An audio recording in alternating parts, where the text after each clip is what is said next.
Hey there, how's it going, everybody? Quer dizer então que você veio aqui assistir a minha aula dos 5 pilares para você se tornar fluente em inglês. Eu estou muito feliz de te receber aqui.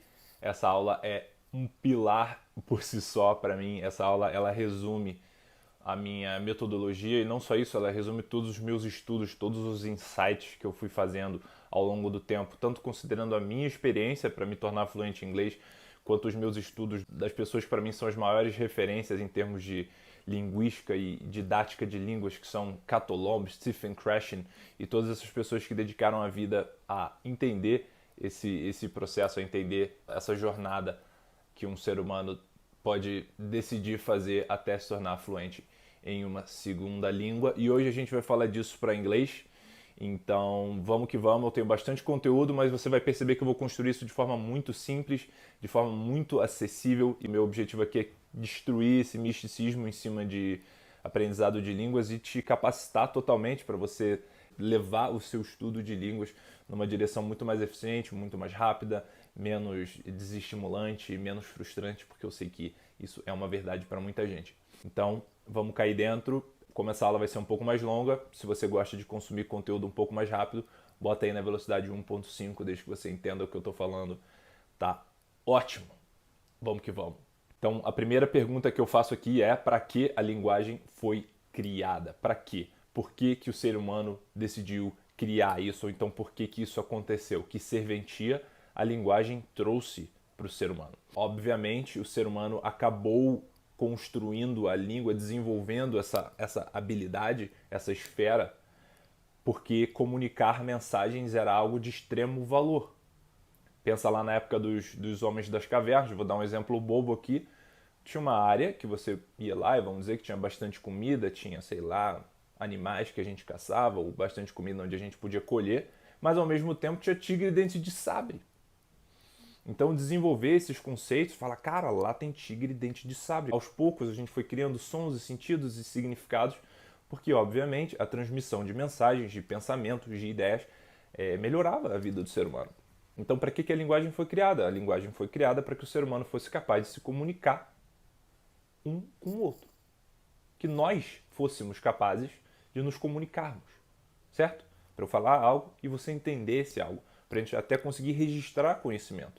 A linguagem é algo pilar na construção, na evolução do ser humano como espécie. Então eu queria começar por aqui. Eu quero que a gente mantenha em mente que a linguagem serve, antes de mais nada, para a comunicação. Por que é importante saber disso? Porque esse vai ser o nosso norte, esse vai ser a nossa bússola, o nosso cruzeiro do sul, sempre que a gente estiver na dúvida. Como é que eu estudo? O que eu faço? O que eu priorizo? Linguagem funciona antes de mais nada para a comunicação, então vamos manter esse o nosso norte durante a aula.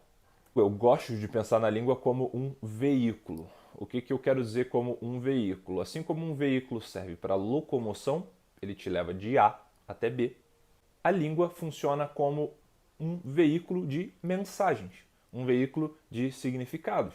Eu, pessoa A, sou capaz de comunicar para uma pessoa B porque nós dominamos essa mesma linguagem, essa mesma língua. A gente domina, a gente entende os mesmos símbolos, a gente entende as mesmas palavras. Nós falamos a mesma língua. Eu gosto de pensar na língua como um veículo, porque a língua, de certa forma, transporta mensagens. A serventia de um veículo é a locomoção. A serventia de uma língua é a comunicação. E a gente precisa fazer uma distinção fundamental. Eu quero que você tenha esse entendimento muito claro, porque fazer essa distinção vai te poupar de frustrações, vai te poupar de assumir certos caminhos que não vão te levar aonde você quer. E que distinção é essa? É a diferença entre conhecer uma língua e ser fluente em uma língua. É a diferença entre conhecer inglês e ser fluente em inglês. Tá, Bernardo, mas qual a diferença? O que você está falando? Conhecer inglês aqui pra gente vai ser a sua capacidade de entendimento estrutural da língua. O que eu quero dizer por entendimento estrutural? É a sua capacidade de entender a teoria. Uma língua ela se estrutura de uma certa forma. É você entender as regras, as normas do inglês, a gramática, o que pode, o que não pode, o beabá, as conjugações dos verbos. Esse conhecimento racional, consciente, de você entender o porquê das coisas numa língua, eu chamo de conhecer inglês.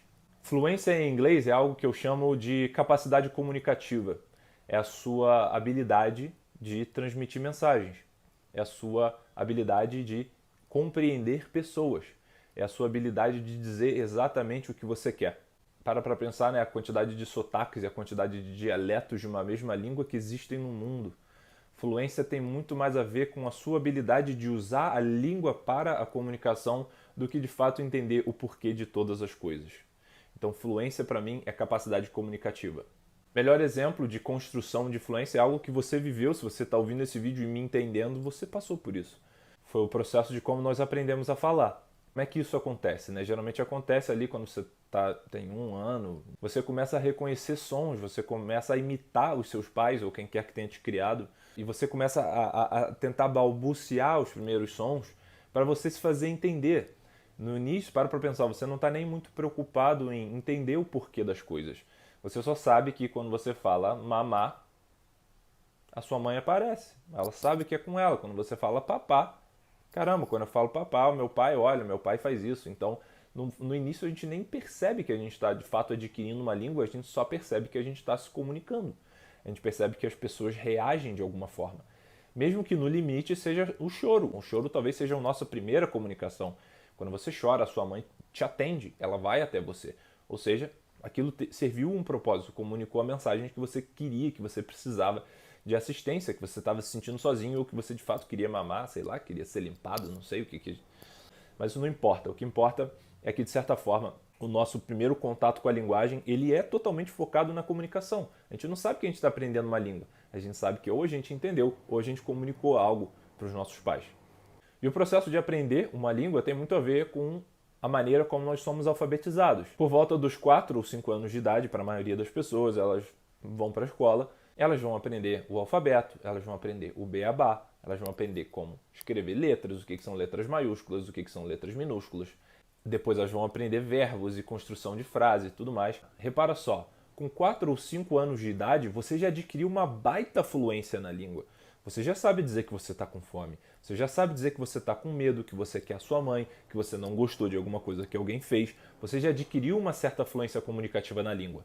E é a partir desse momento, então, que a gente entra com a teoria, com a estrutura, com as normas, com o beabá, com esse entendimento racional, estrutural, teórico de como a língua funciona e o porquê das coisas. Beleza, mas por que entender essa distinção é tão importante assim? Por que você está me falando isso? Porque isso responde a uma enorme frustração e a uma estratégia mal sucedida de estudar idiomas. Muitas pessoas acreditam que se elas estudarem gramática, se elas se dedicarem muito ao estudo estrutural, a entender a teoria da língua, a entender todos os tempos verbais, a entender os pronomes, a entender por que as coisas são do jeito que elas são, elas vão magicamente adquirir uma capacidade comunicativa maravilhosa na língua. E elas vão conseguir se comunicar, elas vão conseguir entender, elas vão conseguir se expressar, quando isso, na verdade, não acontece. Uma das histórias que eu mais ouço é a seguinte: vê se você se relaciona com ela de alguma forma. Eu já me relacionei com ela. A maioria dos alunos que vêm fazer aula de inglês comigo, eles já tiveram algum contato com inglês antes. E eles geralmente falam assim: olha, eu estudei inglês durante algum tempo no colégio. Era estranho, parecia que era verbo to be todo ano. De fato, não tinha muito uso, a gente não via muita coisa prática na aula. A gente tinha meio que um entendimento, ficava vendo conjugação, estrutura de tempos verbais. Ou então eu fiz até cursos particulares. E fiz durante alguns anos. Eu fiz cursos particulares, durante uns 4 ou 5 anos. Quando eu realmente precisei falar, ou quando eu realmente precisei me expressar ou entender alguma coisa, eu travei, eu não entendi nada. Fiquei ansioso, eu fiquei tenso, porque me deu um frio no estômago. De fato, eu percebi que eu não conseguia me comunicar. Quando eu tinha que usar a língua, não vinha nada. Para te trazer clareza do porquê dessa coisa, imagina essa situação aqui comigo. Imagina que você vai se dedicar durante 1 ano a estudar engenharia mecânica para você entender o funcionamento do motor do seu carro. Vamos dizer que você vai se dedicar 1 hora por dia a isso. Você vai entender tudo. Você vai entender como funcionam os pedais, como funciona a transmissão, como funciona o volante. Eu não estou falando de entender que o volante vira. Estou falando de entender exatamente qual é a engrenagem que faz o volante virar e como é que isso se reverbera no motor, como é que isso altera cada pedacinho no motor do seu carro. A pergunta que eu te faço é a seguinte: você acha que isso te tornaria um excelente motorista? Você acha que capacidade de entendimento mecânico do seu carro te capacita a dirigir esse carro com excelência? Você acha que isso te traria? Você acha que essa habilidade ela se traduz nessa aqui? Provavelmente não, né? Provavelmente não, porque entender funcionamento de carro tem muito mais a ver com cálculo, com engenharia, com física, do que com, de fato, você entender e você desenvolver as habilidades de pisar na embreagem na hora certa, quando mudar as marchas, como é que você freia. Quando o carro está com giro baixo, você aperta a embreagem. Você tem que olhar nos espelhos, você tem que colocar a seta, como é que você se posiciona na pista dirigindo, como é que você faz uma ultrapassagem, como é que você sai de uma ladeira. São coisas totalmente diferentes. Eu, por exemplo, não sei nada de mecânica. Eu não entendo nada, eu não sei como o motor do meu carro funciona. No entanto, eu sou totalmente capaz de dirigir ele. Eu chego nos lugares que eu preciso. Talvez você também. O que é importante aqui é que a gente perceba que são competências diferentes. Entender de motor de carro e saber dirigir são coisas diferentes. Imagina agora que ao invés de você se dedicar 1 hora por dia a estudar mecânica, você ia se dedicar 1 hora por dia a entrar no carro e dirigir. Você ia de fato sentar, você ia colocar a chave na ignição, você ia ligar o carro, você ia tentar acelerar, ia morrer. Porra, a embreagem não é assim, como é que funciona? É assim, é assado. Quem você acha que dirigiria melhor depois de 1 ano? A pessoa que esmiuçou totalmente a construção mecânica do carro, ou uma pessoa que de fato não sabe nada de mecânica, mas foi lá e dirigiu 1 hora por dia? É bem evidente que é a segunda pessoa, né? Beleza, mas o que mecânica tem a ver com falar inglês, sacou? Tipo, por que você está me falando isso, Bernardo? Como é que isso se aplica na minha vida? No inglês é exatamente a mesma coisa. Entender a mecânica é o entendimento teórico gramatical.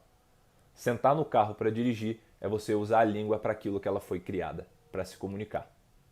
São competências diferentes, elas são complementares. Entender como o seu carro funciona pode te ajudar, uma porcentagem muito pequena, a entender como dirigir um pouquinho melhor.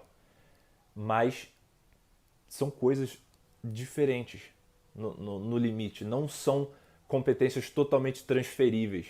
Ganhar uma não vai te fazer ganhar a outra automaticamente. Assim como entender mecânica não te transporta de um lugar para outro, entender gramática não comunica nada de você para ninguém e não te capacita a entender necessariamente o que alguém está querendo comunicar para você.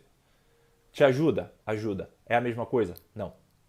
Então esse é o primeiro ponto fundamental da nossa aula. Entender que conhecer inglês, saber a gramática de inglês, não é a mesma coisa que ser fluente em inglês. São competências distintas.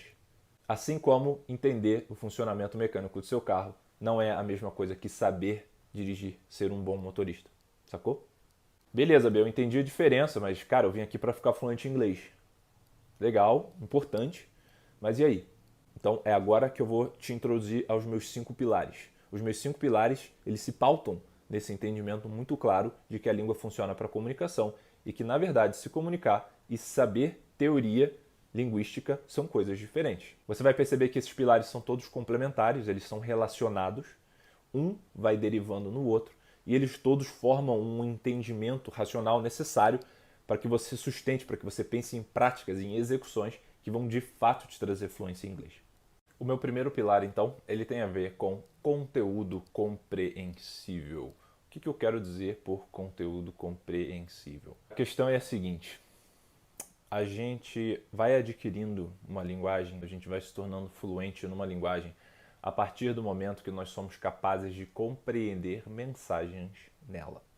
Quando você ouve uma frase, quando você lê uma frase, você é capaz de entender e você é capaz de decodificar, né? De transformar aquelas palavras escritas e aqueles sons em uma ideia concreta, em uma mensagem, você vai adquirindo mais e mais fluência nessa língua. A compreensão, então, é uma condição inegociável, ela é fundamental. Independente do método que você estude, independente de qualquer coisa, quando você não compreende, você não absorve a língua. Vamos dizer que você não fala japonês, eu não falo nada de japonês, ficar ouvindo o rádio em japonês provavelmente não vai me trazer fluência alguma, porque aquilo ali não vai se traduzir em nada concreto, em nada real. Eu preciso compreender, nem que seja através de mímica, nem que seja através de imagens, o que as coisas querem dizer.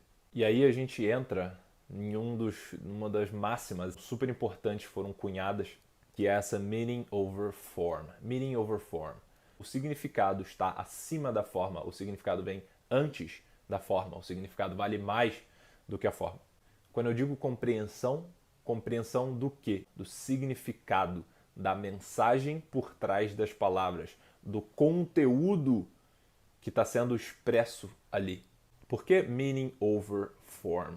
Porque não é a forma que te faz entender o conteúdo, é o conteúdo que te faz entender a forma. A gente precisa de um conteúdo relevante, a gente precisa de um significado, de uma mensagem que comunica algo para que a gente olhe uma estrutura e a gente fale, ah, entendi, essa estrutura funciona assim, porque esse cara quis dizer isso, e é assim que as coisas acontecem. O oposto, falar, olha, a estrutura é essa, agora vai entender essa mensagem, não funciona.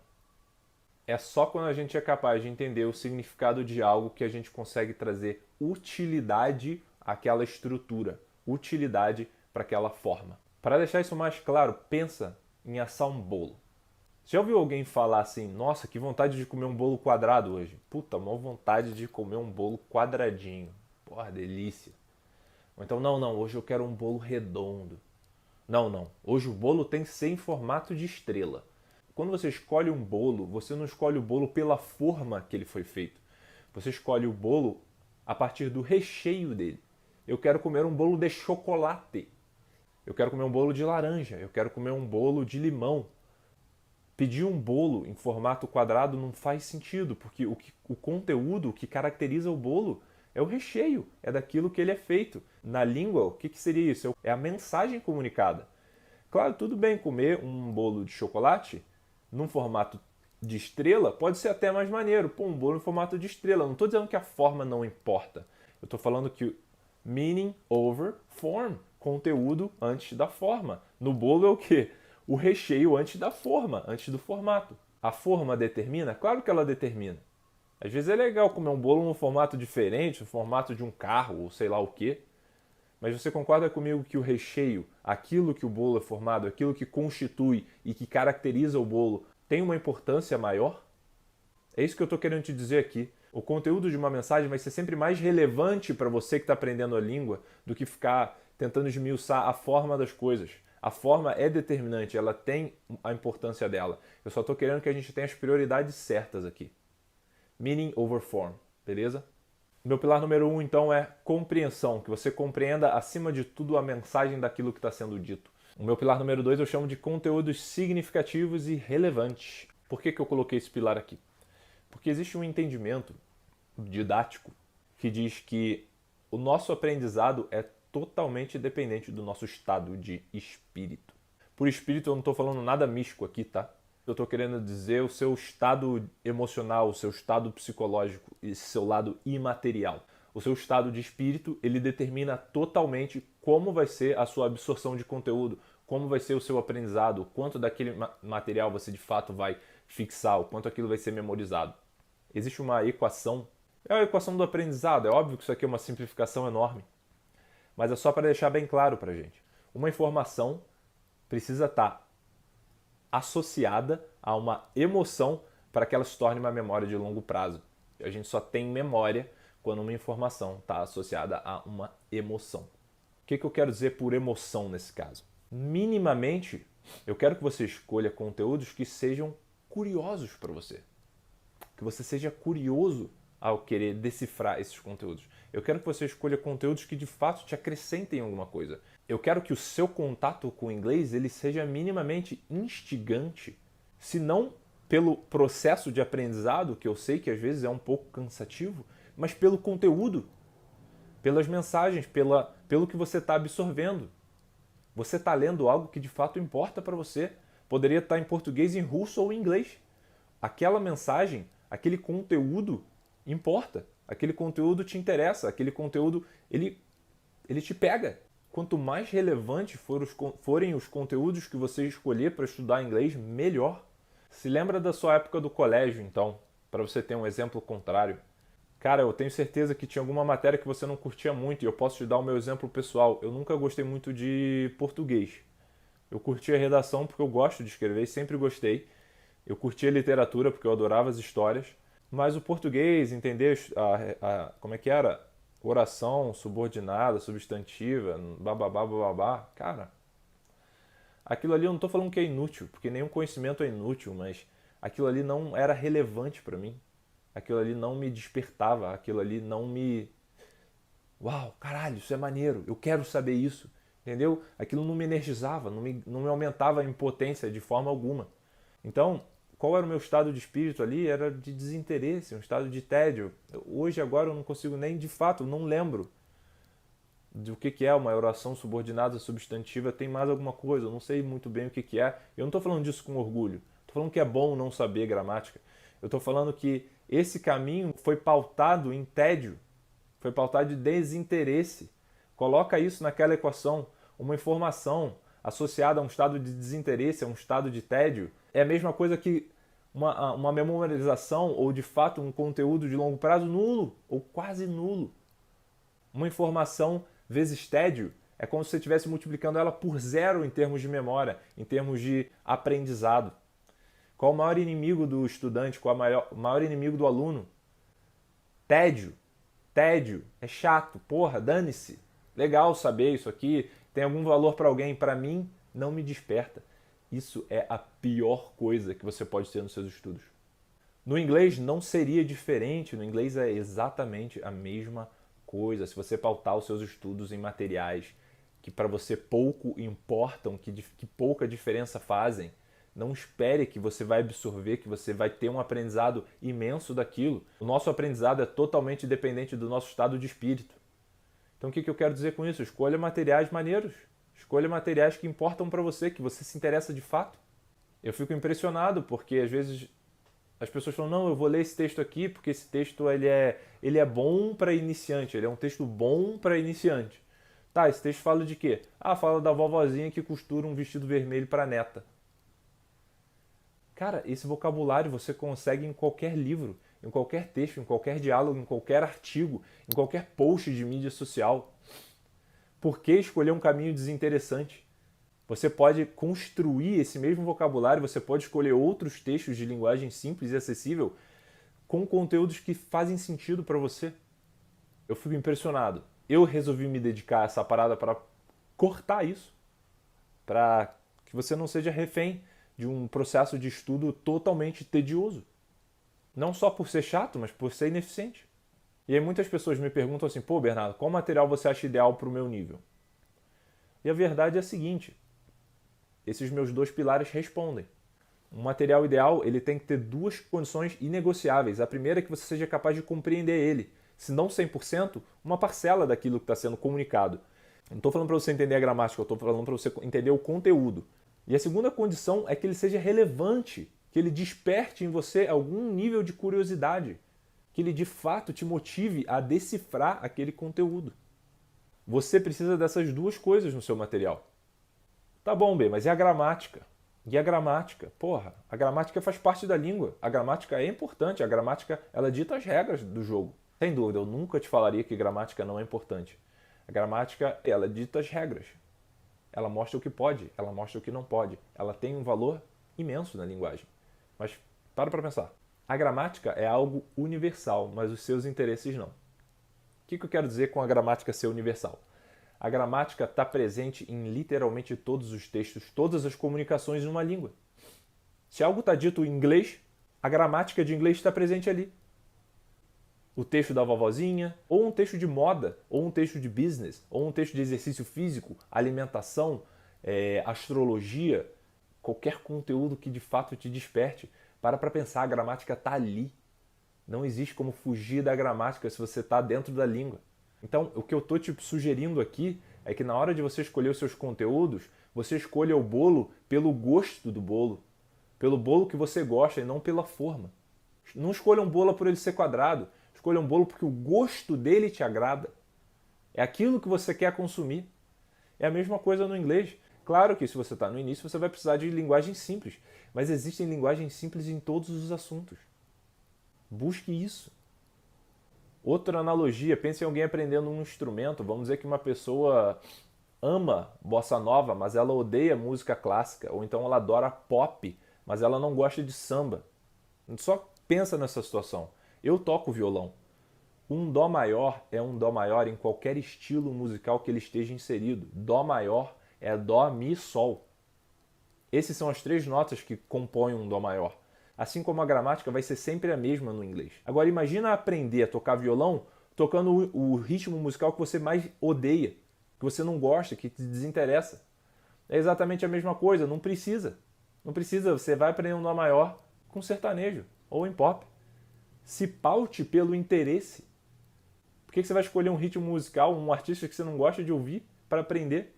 Tão óbvio em música, né? Por que a gente, de alguma forma, perdeu essa clareza também no estudo de idiomas, no estudo de inglês? E isso me leva para o meu pilar número 3, que é a compreensão precede a produção. A compreensão vem antes da produção. Você se lembra que eu te falei lá no pilar número 1 que nós adquirimos fluência quando nós compreendemos mensagens? É através da absorção de conteúdo e da compreensão desse conteúdo absorvido que a gente vai ganhando fluência, que a gente vai expandindo o nosso conhecimento na língua. É exatamente isso que eu estou dizendo aqui. Existe uma ordem em inglês, existe um caminho, um processo. Primeiro, você melhora a sua compreensão, a sua fluência de compreensão na língua. Essa é uma condição necessária para que você ganhe fluência de comunicação. Como assim? Eu vou te fazer uma pergunta lógica. Me diz se é possível escrever algo que você não sabe ler. Você vai escrever uma carta para alguém. Depois eu vou te dar essa carta e vai falar, cara, não sei o que está escrito aqui. Faço a menor ideia. É possível isso? Ah, eu posso rabiscar uns troços ali, posso escrever algo, sei lá, imitar alguma coisa em russo e vai significar alguma coisa. Beleza, você desenhou, você imitou, você não escreveu aquilo. Não faz sentido, certo? Se você escreveu é porque você sabe o que aquilo comunica. Você já compreendeu aquela mensagem antes. Então, para você ser capaz de expressar, você tem que saber exatamente o que aquilo representa. É possível falar alguma coisa depois de você ouvir e não saber o que você disse? Eu não estou falando de pronúncia. Eu não estou falando, ficou difícil entender. Não. Eu estou falando de eu falei essas palavras e eu não sei o que essas palavras significam. Não, você fez barulhos, então. Você não falou. Onde é que eu quero chegar com isso? Nós temos 4 habilidades comunicativas, em todas as línguas. Em inglês não seria diferente. Escrita, leitura, fala e escuta. 2 dessas habilidades são focadas na internalização, na absorção de conteúdo. E 2 dessas habilidades são voltadas para a comunicação, para a expressão de mensagens. Se ficou entendido aqui para a gente que o processo de aquisição de fluência ele acontece quando a gente compreende, faz sentido então a gente focar, se a gente quiser se tornar mais fluente numa língua, na leitura e na escuta, porque essas são as 2 habilidades de absorção de conteúdo, de internalização. Se você focar desde o início, principalmente no início, na escuta e na leitura, isso pode acarretar num certo silent period. O que é o the silent period? O the silent period é um processo normal, é um momento, é um período onde você ainda não se sente capacitado, você ainda não se sente confortável, você ainda não adquiriu fluência necessária para você se expressar livremente, fluentemente, com grande fluidez na língua. Isso está tudo bem. O que eu estou te dizendo aqui é que você só vai adquirir uma grande capacidade de se expressar, de escrever muito bem em inglês, depois que você já tiver absorvido e depois que você já tiver tido contato demais com a língua. Quando você já tiver internalizado, uma enxurrada de conteúdo, mas uma quantidade massiva de conteúdo. É daí que vem a verdadeira fluência. A fluência não vem de macetinho, de memorizar uma coisinha aqui ou outra. Isso tudo pode te ajudar, mas não tem fórmula mágica. Você precisa consumir conteúdo demais em inglês. Porque nós compreendemos sempre mais do que nós somos capazes de expressar. Como é que eu visualizo isso? Como é que eu torno esse entendimento bem prático, bem palpável? Pensa que a sua capacidade de compreensão é um círculo maior e dentro desse círculo tem um círculo que é a sua capacidade de expressão. A sua capacidade de expressão, ela vai estar sempre limitada por aquilo que você consegue compreender. Porque a gente já viu, logicamente é impossível escrever algo que você não sabe ler, ou falar algo que quando você escuta você não sabe o que significa. Então, eu quero que você foque, principalmente se você está no início dos seus estudos em inglês, em aumentar a sua fluência de compreensão. Aumente o seu vocabulário, aumente o seu entendimento do que as coisas significam em inglês. Vai esticando esse círculo para que o seu círculo de expressão, de comunicação, ele possa ir crescendo aos poucos. Ele naturalmente vai expandindo quanto mais você cresce o seu universo de compreensão. Então a gente tem que entender que essa é a ordem das coisas. A gente não aprende uma língua falando ou escrevendo, a gente aprende uma língua ouvindo ou lendo.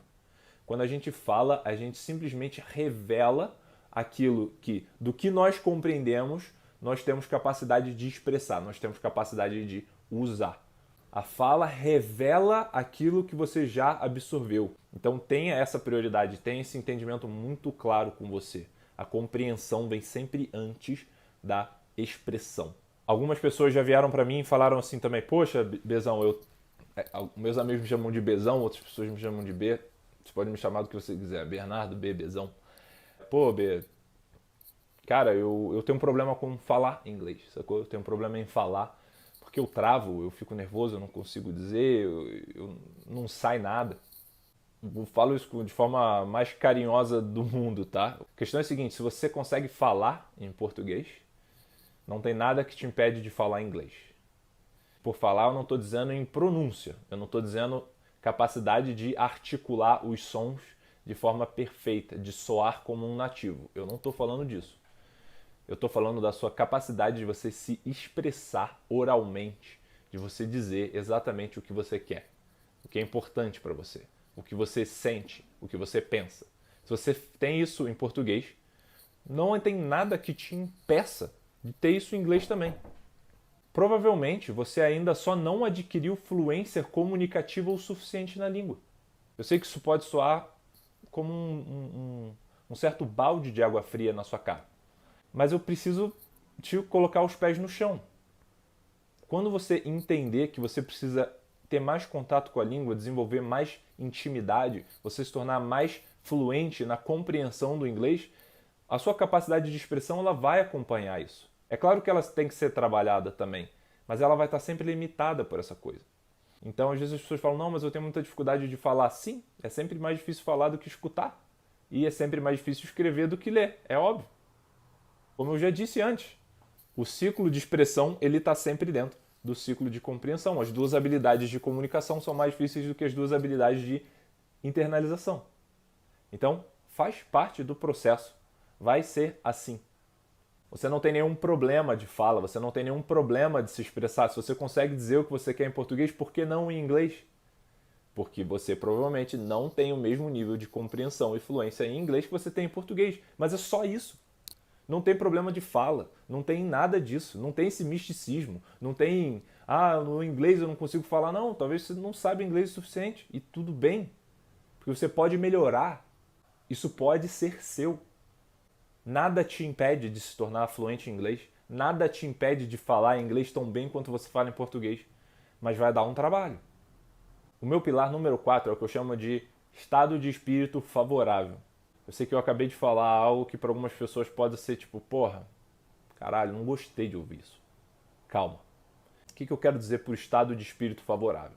Estado de espírito favorável ele tem muito a ver com o pilar número 2, que a gente viu lá atrás, que o estado de espírito ele é muito determinante, né, no nosso processo de aprendizado. Como a gente se sente durante o estudo, durante o nosso contato com a língua, ele determina pra cacete o quanto a gente absorve, o quanto a gente internaliza aquilo. Então, já que eu te falei que vai dar trabalho, que é possível, mas que vai exigir uma certa disciplina, uma certa dedicação, use o prazer na sua prática como combustível.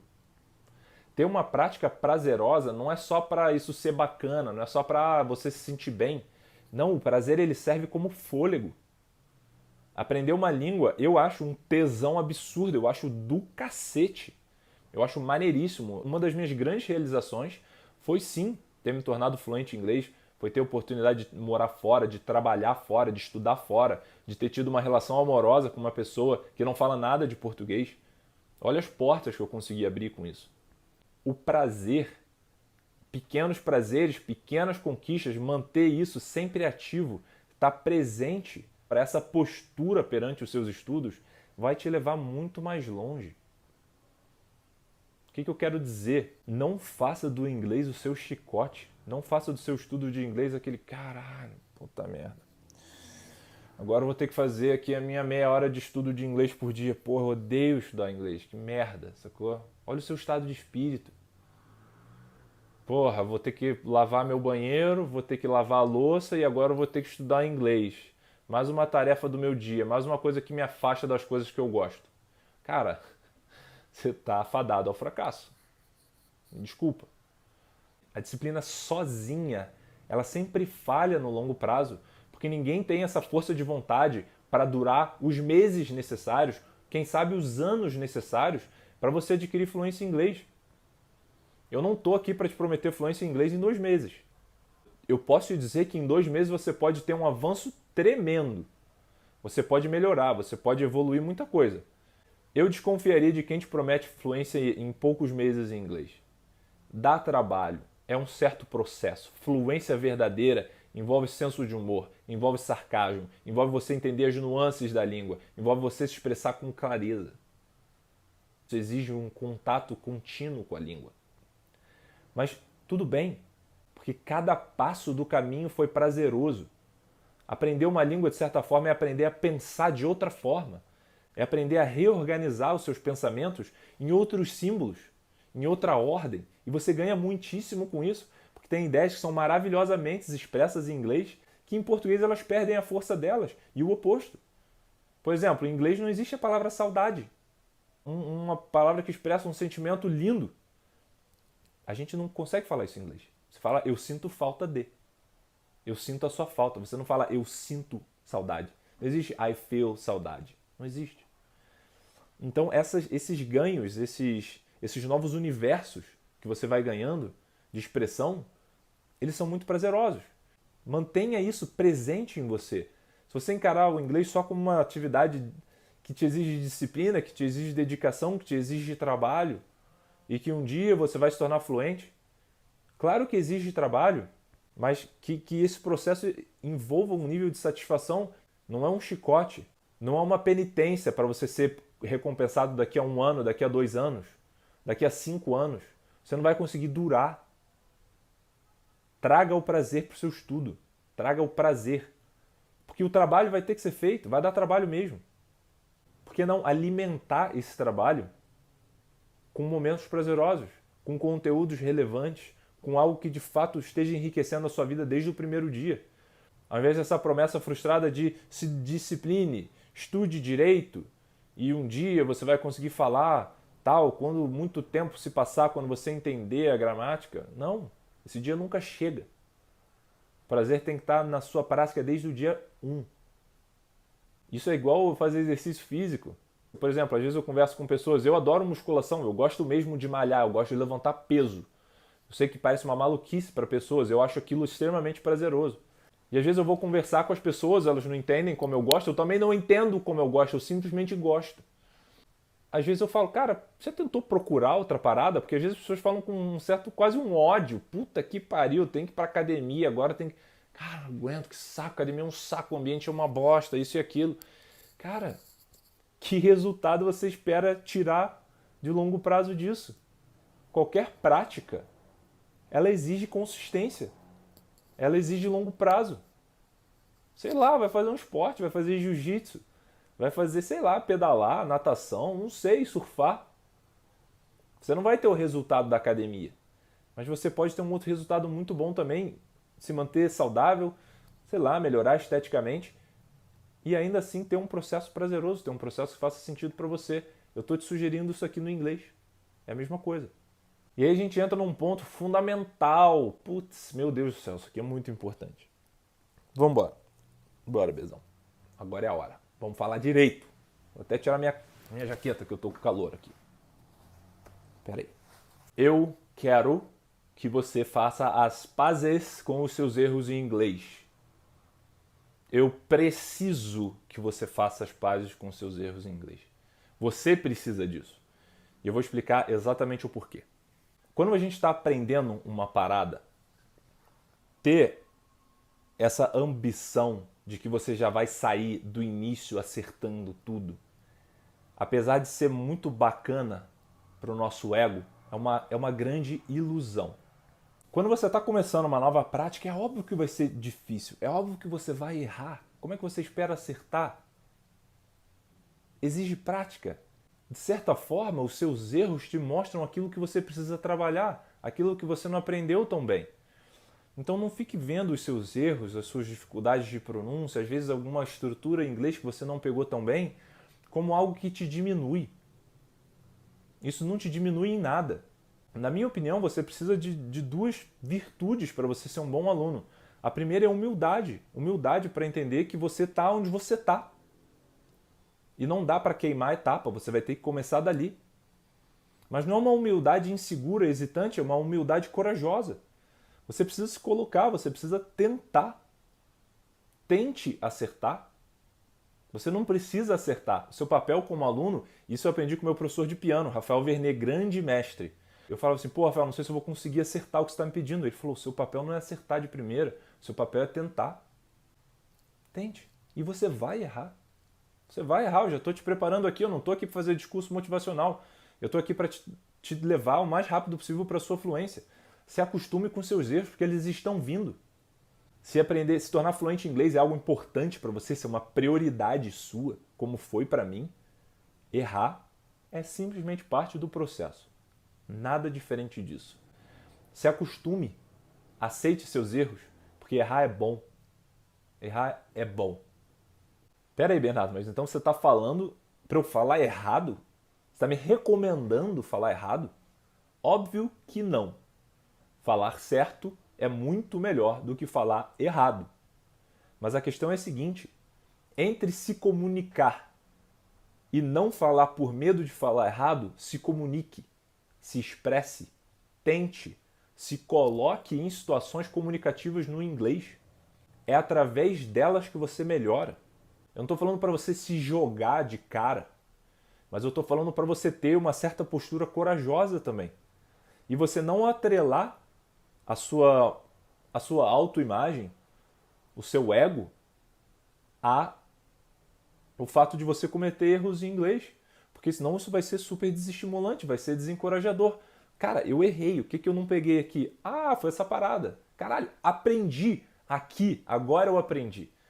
O erro, ele é a migalhinha, sabe? O caminho de João e Maria, que eles vão jogando os pedacinhos de pão pelo caminho. Os erros, eles te mostram para onde seguir, porque foi o que você não pegou. Então, quando você percebe que você errou uma parada, você tem um aprendizado para fazer ali. Pronto, você não está perdido, você já tem o próximo passo.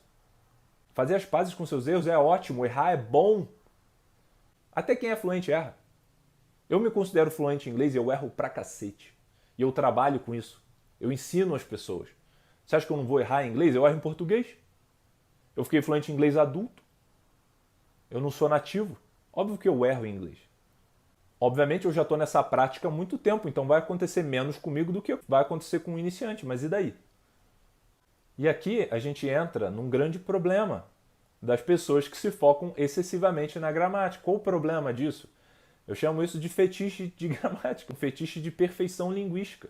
Então, se numa situação comunicativa real, prática, no dia a dia, seja conversando com alguém, você começar a entrar numa elucubração teórica mental, uma masturbação mental do porquê de tudo, de o que isso aqui significa, mas naquele outro caso não significava outra coisa. Ah, mas que exceção é essa? Cara, você vai viver em um perpétuo estado de hesitação, de ansiedade, de insegurança.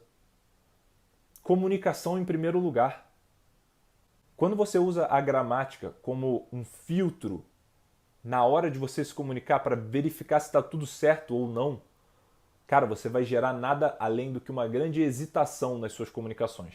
Então pare de usar a gramática como um porrete. Um porrete em si mesmo. Ah, não sei o que é isso. Ah, eu falei errado, eu conjuguei errado. Era para falar doesn't, eu falei don't. Se já saiu, agora use esse erro a seu favor. Que bom que você errou. Aquilo ali então não estava tão sedimentado assim. Saia desse fetiche de perfeição. A língua, ela é aprendida na prática. E na prática, na vida real, a gente erra quando a gente está aprendendo algo. Então, como eu já disse antes, foque no conteúdo daquilo que está sendo dito. Foque na comunicação, na expressão, na compreensão principalmente. Que a perfeição da forma vai vir com o tempo. Depois de muito contato com a língua, depois de muito conteúdo, depois que você já tenha repetido as coisas vezes suficientes para você assimilar os padrões linguísticos do inglês. Qual é a principal função de conhecer a gramática? A gramática, para mim, ela funciona como um corretor. Como um corretor ortográfico, principalmente quando eu estou escrevendo, principalmente quando eu tenho tempo de rever as coisas. A gramática, ela aparece como um polimento. A gramática, ela traz uma certa compreensão teórica, uma compreensão intelectual que te ajuda a navegar a língua. Mas para pensar, antes de você conseguir polir um diamante, você precisa ter algo concreto ali para você conseguir polir. E o que é esse diamante? O que é esse algo concreto que eu quero que você desenvolva antes que você se preocupe em polir? É uma fluência comunicativa, uma habilidade de fato usar a língua. Não adianta inverter a ordem das coisas, não adianta colocar a carroça na frente do cavalo. Primeiro desenvolva a sua capacidade comunicativa, desenvolva uma certa intimidade com o inglês. A gramática vai te ajudar, mas ela vem num segundo momento. Por que o mercado de ensino de inglês é um dos mais frustrados do Brasil? O Brasil é o país no mundo com mais escolas de inglês. Uma parcela muito pequena da nossa população, de fato, fala inglês. Por quê? Porque a gente faz justamente isso. A gente acha que a gente vai aprender a língua através da gramática, e é justamente o oposto. A gente aprende a gramática através da língua. Primeiro a comunicação. A forma vai vir num segundo momento. E o meu quinto pilar, que é muito importante.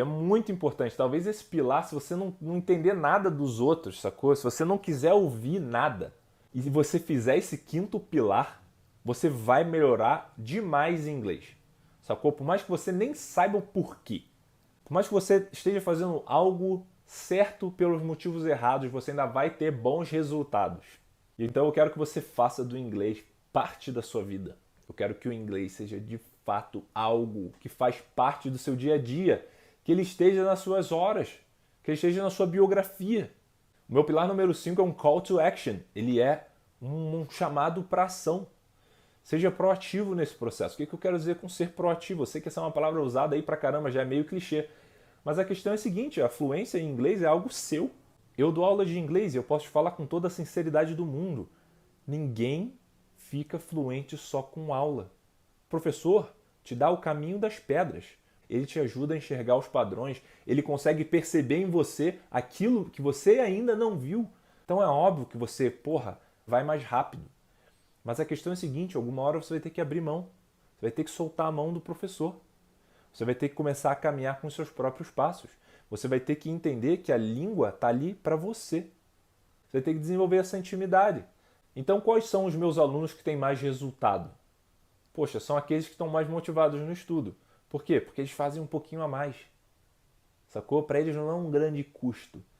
Para eles, na verdade, isso tem até um certo prazer. Sacou? Eu falei, cara, faz essa prática aqui para a nossa próxima aula.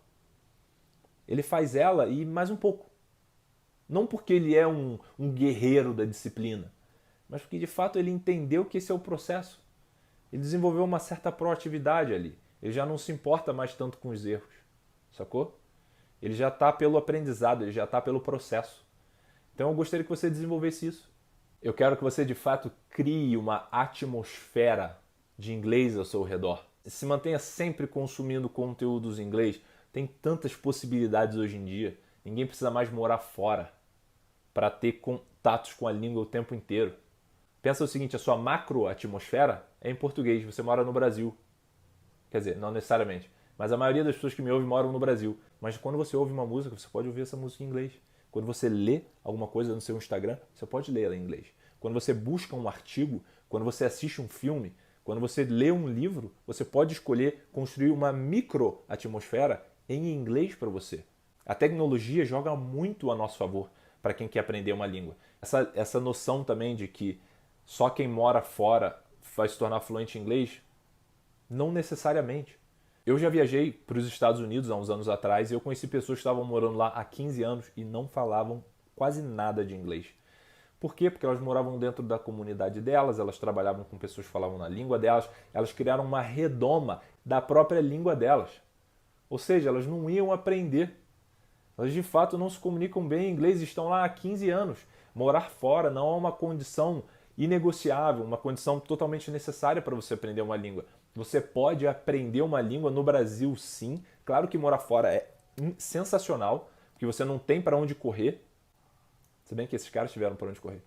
Ou é muito mais difícil você se blindar, né, de situações comunicativas na língua, mas você consegue, se você for proativo, construir uma micro-atmosfera linguística no Brasil em inglês.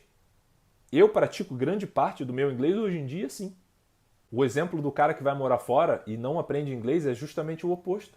Ele se coloca numa macro-atmosfera linguística de outra língua, mas a micro-atmosfera dele, esse termo que eu estou usando aqui, continua na língua mãe dele. Então ele, infelizmente, não ganha, ele não melhora, ele não se torna fluente. E o que vira a chave, o que muda totalmente a sua prática, a qualidade da sua prática em inglês, na minha opinião, é você enxergar o inglês como uma certa chave mestra. O que eu quero dizer como uma chave mestra? O inglês, indiscutivelmente, é a língua internacional. Existem línguas que são faladas por muitas pessoas. Por exemplo, sei lá na China eles falam mandarim. Tem 1 bilhão de pessoas lá. Mas eu não me interesso por isso, porque a língua que os povos escolheram para se comunicarem entre si é o inglês. Ou seja, é a língua global. 60% da internet está em inglês. 60%. Todas as outras línguas do mundo, somadas, somam 40% da internet. Pense que você está desenvolvendo uma chave mestra, não é só um skill qualquer. Se você tem ambição de carreira, ambição intelectual, ambição de experiência de vida, de viajar e poder se comunicar, de certa forma é um passaporte intelectual para os conteúdos do mundo. As mentes que eu pude acessar sem necessariamente esperar alguém traduzir. Ler na língua que o cara escreveu, isso muda. Assimilar os conteúdos na língua original. Isso é muito foda. As experiências que eu tive a oportunidade de viver porque eu consegui me comunicar na língua internacional me fizeram como pessoa. Eu morei fora, lá fora eu estudei, eu trabalhei, eu tive alguns empregos, eu tive uma namorada inglesa. O inglês de fato te permite acessar essas coisas. Porque se você não se comunica com as pessoas, não dá. Cara, pensando em inglês como essa chave mestra, isso vai mudar totalmente a qualidade da sua prática. Totalmente. Então é isso. Cheguei no final da minha aula. Eu vou recapitular aqui os pilares. Eu espero que eu tenha desmistificado um pouco esse âmbito, né, dessa prática intelectual, que de fato é um exercício intelectual você aprender uma outra língua. Então o que eu quis te dar aqui são pilares, foram princípios para você se pautar, para te dar independência, para te permitir, enfim, caminhar essa jornada e de fato alcançar essa fluência, esse objetivo que você quer, porque para mim fez total diferença na minha vida, total. Recapitulando os pilares então, pilar número 1, compreensão. Escolha conteúdos que você consegue compreender. A adquisição de fluência em um idioma, ela acontece a partir do momento que nós conseguimos compreender o conteúdo de mensagens em inglês. Pilar número 2, conteúdos relevantes e significativos. Paute a sua prática em conteúdos que são, de fato, significativos para você, porque o seu estado de espírito durante o seu estudo é fundamental para o quanto você aprende, para todo esse seu processo de absorção de conteúdo. Pilar número 3, a compreensão precede a produção, ou seja, não se frustre se no início você tiver uma capacidade de compreensão muito melhor do que uma capacidade de expressão na língua. Esse é o processo. Quanto mais no início você está, mais na compreensão você tem que focar. É isso que de fato vai te permitir um dia saber expressar essas mensagens, essas ideias na língua. Pilar número 4, estado de espírito favorável. Como a gente já viu no pilar número 2, o seu estado de espírito determina absurdamente o quanto você absorve de um conteúdo. Então, seja responsável pelo seu estado de espírito. Assuma isso para você. Tenha sempre essa clareza de que o processo tem que ser positivo, prazeroso, instigante, minimamente curioso, certo? Não use do inglês um chicote e a disciplina, infelizmente, ela não dura o tempo necessário sozinha. Alie ela a algum tipo de prazer. E o pilar número 5, quero que você faça do inglês parte da sua vida. That's it, everybody. Espero que tenha ficado claro. Thank you so much for watching. I see you in the next video. Tchau!